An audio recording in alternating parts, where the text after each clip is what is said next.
Up until now, when we've been talking about positive reinforcement, we've usually been talking about using primary reinforcers, things like edible reinforcers, favorite treats, favorite foods. However, in the real world, sometimes it's very difficult to deliver that primary reinforcer in a real world situation. You don't always have a candy bar sitting in your pocket in order to reinforce a behavior that you are trying to increase. Wouldn't it be great if there was some other way, some sort of economy, perhaps a token economy? Hi, I'm Dr. Igor Yurichevich, and this is Functional Analysis of Behavior 1. Let's go.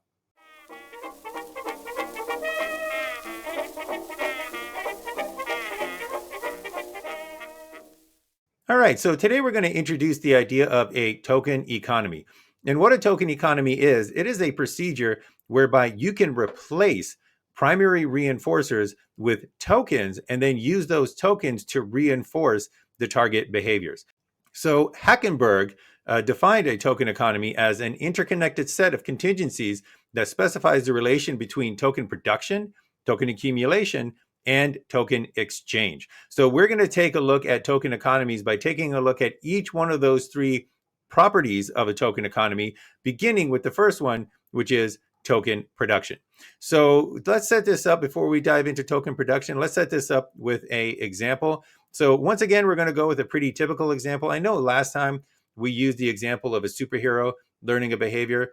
Maybe that's not realistic enough for you. So today we're going to go a little bit more realistic. We're going to dial it back a little bit, and we're going to see how a token economy might be set up in a criminal underworld. So let's say that you were part of a criminal underworld. Let's hope not, but we're all inclusive here, so let's go with it. Let's say that you were part of a criminal underworld, and let's really make it inclusive. Let's say that we were part of a criminal underworld. I'm really not, but let's say that we were part of a criminal underworld, and in order to evade detection, in order not to leave a money trail, they used a token economy. How could they set up that token economy? What would that token economy even look like? What is a token economy? Well, let's take a look at that right now. So we would need to set up three things for this token economy. We would need a way of doing token productions, we would need a way of doing token accumulations, and we would need a way of doing token exchange. And tokens, you can think of them as stand-ins for reinforcers. These are like markers, these are like artifacts that indicate that you have earned a certain reinforcer. So let's start off with token production. Token production basically states what behaviors you can do in order to earn tokens. So token production would be to determine a list of behaviors that your learners can do in order to earn the tokens that will serve as a stand-in for reinforcers. So for example, in this criminal underworld example, the person setting up the token economy might tell their underlings, look, we have a number of behaviors that you can do in order to earn tokens. So for example, down by the train yard, we need somebody to act as a distraction for a theft. So acting as a distraction at the chain yard is on the list. It is one way to produce a token. It's one way to earn that particular token. They might also say on the behavior list is also acting as a distraction at the dockyards. And then also on the list, you can be a bag person for a jewelry heist. Fourth behavior on the list includes arson of a warehouse. Fifth behavior on the list includes being the getaway motorcycle driver for a jewelry heist. And then finally, the third one is to do an armed robbery of a bank.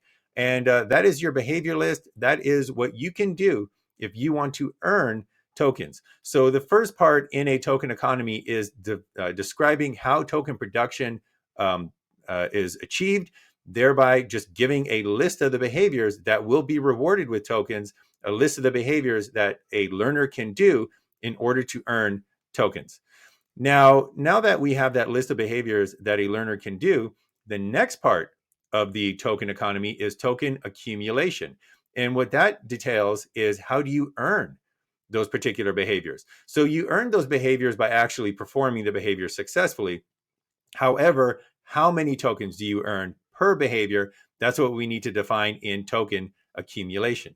So in this example, we might say, well, the two distraction behaviors, distractions at the train yard and distractions at the dockside, those are pretty simple passive behaviors. So successful completion of those behaviors will earn you 1 token. However, being a bag person in a jewelry theft or arson at a warehouse, those 2 behaviors are a little bit more involved. So they will earn you 2 tokens. And then finally, being the getaway motorcycle driver in a jewelry heist or doing an armed robbery of a bank, those are highly involved. Those are highly complex, high valued behaviors for this criminal underworld. So they will earn you 4 tokens. So this is a list. This is the part of the token economy that indicates which behaviors will earn how many tokens for successful completion of those behaviors. And then the final component of this token economy, or a token economy, is token exchange. And what token exchange details is what can these tokens be exchanged for? Now, the things that these tokens can be exchanged for are reinforcers, and they are known or referred to as backup reinforcers. So you want to indicate what can you take these tokens and exchange them for? What backup reinforcers can you exchange these tokens for? Now, let's say that these tokens, because they're part of the criminal underworld, they can't be spent at a regular store. So there's only a few different places that they can spend these tokens, that they can exchange these tokens. So that would have to be defined and included in this token economy. So this underworld might say, hey, we got deals, we got connections with a bunch of different organizations, no questions asked. They will accept these tokens. And one of those organizations is a pet store. And if you want to get a dog, you can go to that pet store and you can exchange tokens for a pet dog. Another connection another organization we have a connection with is a skydiving organization. So if you want to go skydiving, you can exchange your token for that skydiving experience. We also have available trips to Paris. So you can exchange your token for the backup reinforcer of taking a trip to Paris. Let's say that you want something a little bit more adventurous. You might go on a rock climbing excursion. So you can exchange your tokens for a rock climbing excursion. You can exchange your tokens for a deep sea diving adventure. So dive with the sea turtles. Or if you're really adventurous, you can exchange your tokens for a deep sea diving adventure with great white sharks. So whatever behavior you want to exchange your token for out of that list, you can exchange that token. So that definition of these are the backup reinforcers that are available, and you can exchange those for your tokens. That is part of the token exchange. And then the final part of the token exchange, the final component that we need is how many tokens do each of these behaviors cost? So for example, we can see that the first 2 backup reinforcers, getting a dog and skydiving, those might only cost 4 tokens. However, a trip to Paris and a rock climbing excursion, those are a little bit more involved. Those are a little bit more expensive. So those would cost 6 tokens. And then finally, those underwater excursions, those are extremely expensive. And those actually cost 8 tokens. So this definition of what they can be exchanged for and how much they can be exchanged for, that is the final setup of the token economy in token exchange. So now we're going to take a look at some of the benefits of setting up this token economy. Why would you actually want to set up this token economy? Well, there's 4 major benefits that token economies give you when you're trying to reinforce a behavior. And the first one is that token economies, they can bridge the time gap between performing a behavior and getting reinforced. All right, so let's say that you tell your underlings, hey, if you act as a distraction, if you at a train yard, if you act as a bag person, if you act as a getaway driver for a jewelry heist, you will get reinforced. And you can get reinforced eventually with skydiving trips, with rock climbing excursions, and with deep sea underwater diving. Notice that I said eventually, because you cannot go immediately skydiving as soon as you do the train distraction. You cannot go on a rock climbing excursion as soon as you perform that jewelry heist. You cannot go underwater diving with the sharks as soon as you perform that getaway drive on that motorcycle. There's a time between when the behavior is performed and when those backup reinforcers can be delivered. That's not good for learning. Learning occurs best when the behavior is immediately followed by reinforcement. But a token can always be delivered immediately after the behavior or very close to when the behavior is successfully produced. So as soon as that person acts as a distraction at the train yard, immediately once that is successful, they can be given a token. As soon as that person acts as a bag person for a jewelry heist, once that behavior is successfully completed, they can be handed 2 tokens. And then as soon as that person successfully escapes on the motorcycle from the jewelry heist, as soon as they park that motorcycle and hand over the jewelry bag, they can be handed 4 tokens immediately. So a token economy can be used to bridge the time gap between when a behavior is done and when a behavior is reinforced. The other related idea to this benefit of token economy is that it not only bridges the time gap, it also bridges the space gap. So notice that in all of these instances, the behavior that is being reinforced and the behavior that is used as a reinforcer, that backup reinforcer, they occur in very different places. The train yard is nowhere near the skydiving institute. The jewelry store is nowhere near the rock climbing mountain. The motorcycle getaway is nowhere near the ocean underwater deep sea diving adventure. There's a lot of space between those behaviors and their reinforcers, and that also is not good for learning. Learning occurs best when the reinforcer and the behavior occur very close in the same space. However, as we mentioned before, a token can bridge that space. So once you perform a behavior such as being a distraction in that location where the behavior is performed, you can receive that token. Once you perform the behavior of being a bag person for a jewelry heist in that jewelry store, you could be handed a token. And once you perform the behavior of that getaway driver on that motorcycle, once you park that motorcycle where you are, you can be handed your tokens. So a token economy bridges that space gap between the behavior and the reinforcer. One more or 2 more features of a token economy that are very beneficial is first off, that you do not have to worry about the motivation levels that people have for particular backup reinforcers. So it could be that a person initially really, really wants a dog, and that motivation for that backup reinforcer is extremely high.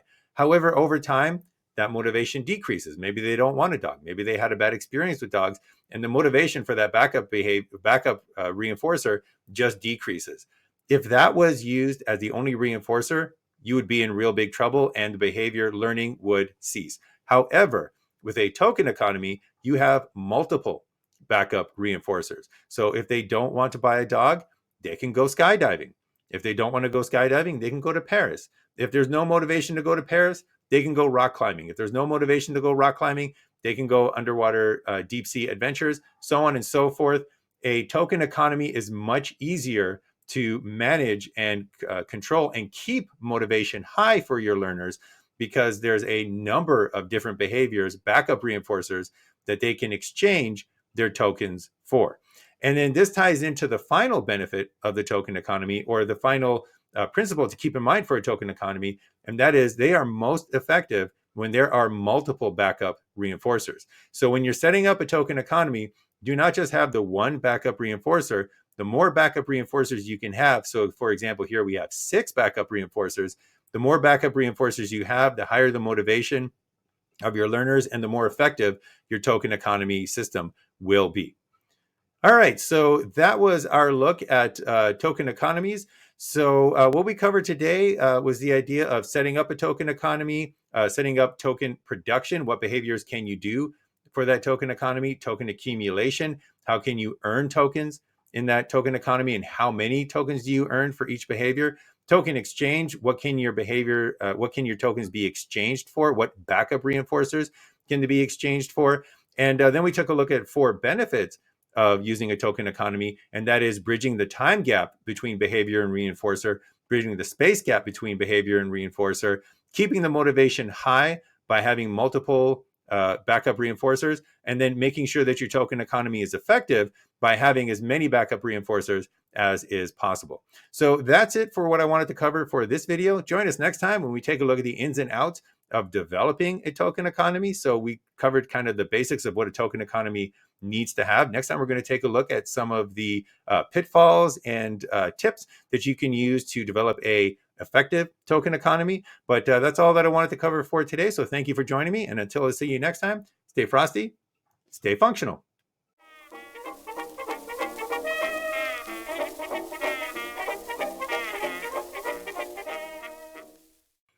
Ba-da-ba-da-ba-da-ba-da-ba-bow. I'm going to make this much later, but right now I'm going to sing it for you.